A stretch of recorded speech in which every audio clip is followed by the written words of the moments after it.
ભાવનગર જિલ્લાના મહુવા શહેરમાં પ્રતિબંધિત પ્લાસ્ટિક સામે નગરપાલિકા દ્વારા કડક કાર્યવાહી હાથ ધરવામાં આવી છે. શહેરમાં વિવિધ વિસ્તારોમાં આવેલી દુકાનો અને વ્યાપારી એકમોમાં ચેકિંગ ડ્રાઇવ ચલાવવામાં આવી હતી.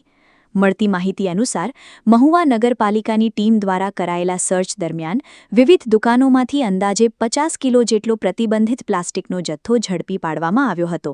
આ કાર્યવાહી દરમિયાન નિયમોનું ઉલ્લંઘન કરતા વેપારીઓને નોટિસ આપી આગળથી પ્રતિબંધિત પ્લાસ્ટિકનો ઉપયોગ કે વેચાણ ન કરવા ચેતવણી પણ આપવામાં આવી હતી.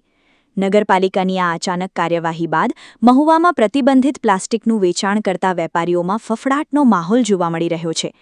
આગામી દિવસોમાં પણ આવી ઝુંબેશ યથાવત રાખવામાં આવશે અને નિયમોનો ભંગ કરનારાઓ સામે કડક કાર્યવાહી કરવામાં આવશે તેવી માહિતી અધિકારીઓ દ્વારા આપવામાં આવી છે. મહુવા નગરપાલિકા વિસ્તારમાં પ્રતિબંધિત પ્લાસ્ટિક જે છે એનું વેચાણ ન થાય એના માટે નગરપાલિકાએ અગાઉ સૂચના આપેલી હતી. 5 જૂનના રોજ પણ એક મીડિયા સમક્ષ ઇન્ટરવ્યુમાં પણ મેં કીધું હતું કે હવે મહુવા શહેરને જે છે પ્લાસ્ટિક ફ્રી બનાવવાની ડ્રાઈવ ચાલુ છે, એટલે કોઈ પણ પ્લાસ્ટિક પ્રતિબંધિત જે છે એ વેચવું નહીં. તેમ છતાં ક્યાંક ને ક્યાંક કોઈક વેપારીઓ જે છે એ પ્રતિબંધિત પ્લાસ્ટિકો જે વેચતા હોય એવું ધ્યાન ઉપર આવ્યું છે.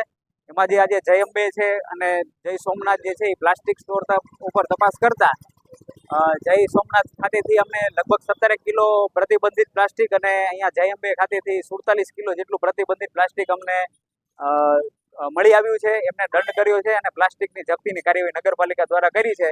તમામ વેપારીઓ દુકાનદારોને ખાસ મારી જે વિનંતી કરો કે સૂચના ગણો જે કહો તે પ્રતિબંધિત પ્લાસ્ટિક જે છે કે જે એક વખત વાપર્યા પછી ફેંકી દેવામાં આવે છે, એક પણ પ્લાસ્ટિકનો ઉપયોગ ન થાય, એનું વેચાણ ન થાય, એ પ્રકારનું કાર્યવાહી કરે તમામ.